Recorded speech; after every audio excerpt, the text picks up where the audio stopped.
मेरे घनिष्ठ मित्रों, नमस्कार।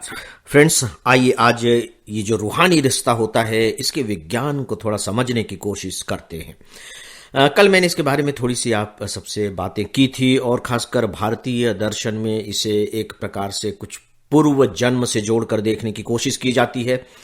हम इसे आउटराइट रिजेक्ट भी नहीं कर सकते, क्या है क्या नहीं है, क्योंकि उसके भी हमारे पास कोई प्रमाण नहीं है, न उसका कोई वैज्ञानिक आधार ही है। लेकिन अगर हमारे ऋषि मुनियों ने इसके बारे में कोई बात कही है तो उस पर विचार किया जाना चाहिए तब तक जब तक कि हमारे पास उसे आउटराइट बिल्कुल सीधे सीधे रिजेक्ट कर देने का कोई बहुत बड़ा तर्क न हो। लेकिन अब धीरे धीरे जैसे जैसे विज्ञान, आप देखिए कि कितना आगे बढ़ चुका है, इसकी व्याख्या भी होने लगी है, या यूं कह लीजिए कि इस तरह की घटनाएं जो हमारे जीवन में घटित होती हैं या पूरे के पूरे इस पृथ्वी पर घटित होती है, अंतरिक्ष में घटित होती हैं, उनके बारे में व्याख्याएं होने लगी हैं। और उसी में से जो रूहानी रिश्ता होता है इसके बारे में विज्ञान के माध्यम से जो कुछ भी हम थोड़ा बहुत जान सकते हैं वह मैं आपके सामने रखने जा रहा हूं। देखिए, ये फिजिक्स का ही हिस्सा है। फिजिक्स जब हम कहते हैं तो क्या है? इस पृथ्वी पर जो भी घटनाएं घटित होती है, पृथ्वी पर जितनी भी वस्तुएं हैं, उनके आचरण को जानना, उनके परस्पर इंटरेक्शंस को जानना और उनके परिणामों को समझ लेना, यही फिजिक्स का काम है। तो यह भी एक घटना है। तो फिजिक्स इसके बारे में क्या कहता है? धीरे धीरे धीरे धीरे अब हम सब क्वांटम फिजिक्स के लेवल पर आ गए हैं। क्वांटम, आप व्यावहारिक दृष्टि से इसे कह लीजिए कि एकदम ही सूक्ष्मतम भौतिक शास्त्र, सूक्ष्म से सूक्ष्म भौतिक शास्त्र, इस तरह का भौतिक शास्त्र जो हमें दिखाई नहीं पड़ता है, जो हम जानते नहीं है लेकिन होता है, क्वांटम फिजिक्स।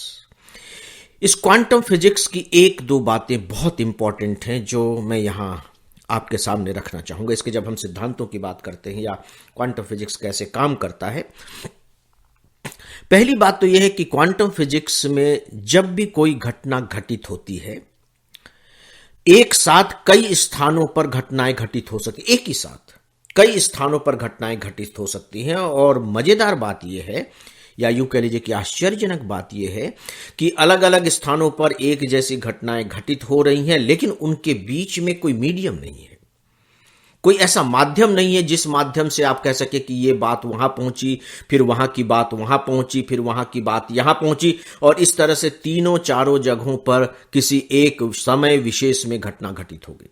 यानी कि इसको माध्यम की जरूरत नहीं होती है, किसी माध्यम की जरूरत नहीं होती है। आप देखिए कि माँ बेटे का रिश्ता आप ले लीजिए कि किस तरीके से कभी कभी आपने सुना होगा कि अगर बेटा विदेश में है या कहीं बाहर है या उसकी तबीयत बहुत ज़्यादा खराब हो गई है तो माँ कहने लगती है कि मुझे कुछ अच्छा सा नहीं लग रहा है, कुछ खराब खराब सा लग रहा है, मन कुछ खोया खोया सा है। अब आप देखिए कि वहाँ बेटे की तबीयत खराब हो रही है, बेटे और माँ के बीच में कोई संवाद नहीं हुआ है, कोई मोबाइल पर बात नहीं हुई, कोई वायर नहीं है, वायरलेस है। इसके बावजूद वो घटना घटित हो रही है माँ के हृदय के अंदर। तो इसे किसी माध्यम की जरूरत नहीं होती, इतनी तेजी के साथ ये चलती है, या कह लीजिए कि इसका मूवमेंट, इसकी स्पीड इतनी अधिक है कि कल्पना ही नहीं की जा सकती। और एक ही साथ, जैसा कि मैंने कहा, कई स्थानों पर घटना घटित हो सकती है। अब इसको आप थोड़े से रूहानी रिश्ते से जोड़ करके देखिए हम सब का जो हृदय है, आप इसे कह सकते हैं कि इसमें बहुत सारे बैंड, जैसे रेडियो में बैंड होते हैं, या यूं कह लीजिए कि आपके टीवी में अलग अलग चैनल्स होते हैं, ठीक इसी तरह से हमारे हृदय में भी बहुत सारे चैनल्स हैं। तो अब टीवी में अगर आपको कोई प्रोग्राम देखना होगा तो आप उस चैनल्स पर चले जाएंगे, तो टीवी के आसपास जो रेज आ रही हैं, जैसे ही आपने वो चैनल लगाया, उस चैनल से जो संबंधित रेज हैं उसे टीवी कैच कर लेगा और आपको प्रोग्राम दिखाने लगेगा। है ना, कि आप अहिल्याबाई देखना चाह रहे हैं, या कौन बनेगा करोड़पति देखना चाह रहे हैं, या कपिल शर्मा का शो देखना चाह रहे हैं, आपको मिल जाएगा। हमारा हृदय भी इसी तरह से अलग अलग तरह के चैनल्स वाला है। अब होता यह है कि जो रूहानी रिश्ते में जो घटनाएं घटित होती हैं वो हम सब के शरीर से, अब या यूं कह लीजिए कि धरती की जो प्रत्येक वस्तु, उन सब से किरणें निकल रही होती हैं। तो हमारे शरीर से भी किरणें निकल रही हैं, हमारे विचारों से भी किरणें निकलती हैं। और मेरा हृदय है, मेरे हृदय का जो बैंड है वो चैनल्स हैं, जैसे ही वो उस तरह की किरणें उसके समीप पहुंचती हैं, मेरा हृदय उन्हें रिसीव कर लेता है और रिसीव करने के बाद वो फिर अचानक गा उठता है, न तुम हमें जानो, इससे पहले तो तुम्हें देखा नहीं, न तुम हमें जानो, न तुमने भी मुझे पहले देखा, लेकिन ऐसा कुछ लगता है कि जैसे मेरा हमदम मिल गया। ये क्वांटम फिजिक्स का हिस्सा है। इसलिए दोस्तों, मुझे ऐसा लगता है कि जो रूहानी रिश्ते होते हैं वो शायद रक्त संबंधी रिश्तों से भी कई गुना ज्यादा मायने रखते हैं, क्योंकि वो विशाल प्रकृति से होकर के हमारे पास आते हैं। ये रूहानी रिश्ते कितना लंबा सफर तय करते हैं, सोच के देखिए, कितना लंबा काल तय करते हैं, तब कहीं जाकर के उन किरणों को, उन वेव्स को कह लीजिए, उन तरंगों को उसके अनुकूल चैनल मिल पाता है।